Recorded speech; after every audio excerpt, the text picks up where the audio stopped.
ஒரு அற்புதமும் இந்த கடைசியா வரக்கூடிய அந்த அற்புதம் இருக்கு இல்லையா, இந்த ஃபைனல் டிரான்ஸ்ஃபர்மேஷன், அந்த அற்புதத்துல அது கொண்டு போய் விடணும்.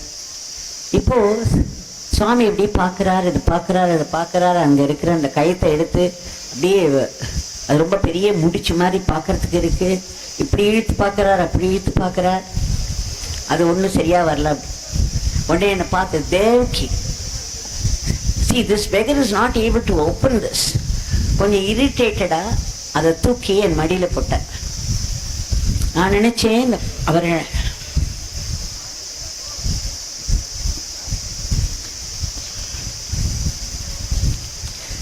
பல பல பரிமாணங்கள்ல வர பார்த்திருக்கேனா, அவருடைய பிரபஞ்ச வேலையையும் பார்த்திருக்கேன். அந்த ரகசியங்கள் எல்லாம் வெளியில சொல்லக்கூடாதுன்னு என்ன படிச்சிருக்க. சுதாமால நடந்த எதுவுமே எழுதி கூட வைக்க கூடாதுன்னு சொல்லியிருக்க. அதனால அந்த இதுக்கெல்லாம் போக வேண்டாம்.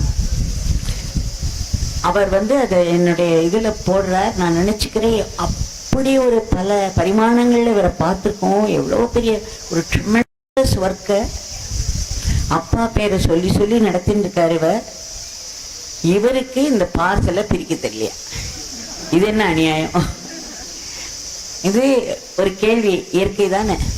அப்புறம் நான் நினைச்சேன், இவருக்கே பிரிக்க முடியலன்னா இது ரொம்ப காம்ப்ளிகேட்டடா இருக்கும். அதனால நான் யோகிராம் சரத்மா, யோகிராம் சரத்மா, யோகிராம் சரத்மான்னு ரொம்ப தீவிரமா சொல்லி அது மேல கையை வச்சு இப்படி இழுத்து அது கம்ப்ளீட்டா வந்துடுது வெளியில. எனக்கு இது என்னடா, இது இவ்வளவோ சுலபமா இருக்கு, இவருக்கு இது பிரிக்க தெரியலன்னு இவர் ஒரு நாடகம் போடுறாரா இல்ல ஒரு சின்ன குழந்தை? ஏன்னா அவரை நான் குழந்தைய பார்த்துருக்கேன். அவரை எத்தனையோ நிலைகள்ல பார்த்ததுல அது உண்டு. அவரை ரொம்ப பச்சை குழந்தையா பார்த்திருக்கேன்னா, எப்பேற்பட்ட ஒரு குழந்தை இது அப்படின்னு நினைச்சுன்னு இப்படி மேல பார்க்க போறேன். அந்த இடத்துல யோகி ராம் சுரத்குமார் இல்ல, பச்சை தலைப்பாக இல்ல, அழுக்கு வேஷ்டியோ இல்ல கலர் கலரா ஷால்ஸ் எல்லாம் எதுவுமே இல்லை. அந்த பெரு வெள்ளமா அந்த கோட்டி சூரிய பிரபைன்னு சொல்லுவோம் இல்லையா, அந்த கோட்டி சூரிய பிரபை கூட சொல்ல முடியாது. அந்த வெளிச்சத்தை பார்க்கக்கூடிய சக்தி நம்ம கண்களுக்கு கிடையாது. அன்னைக்கு அவர் அந்த லீலையை நடத்தி அவருடைய உண்மையான ஸ்வரூபம் என்ன அப்படிங்கிறத காமிக்கிறதுக்காக அவர் நடத்தின லீலை அது.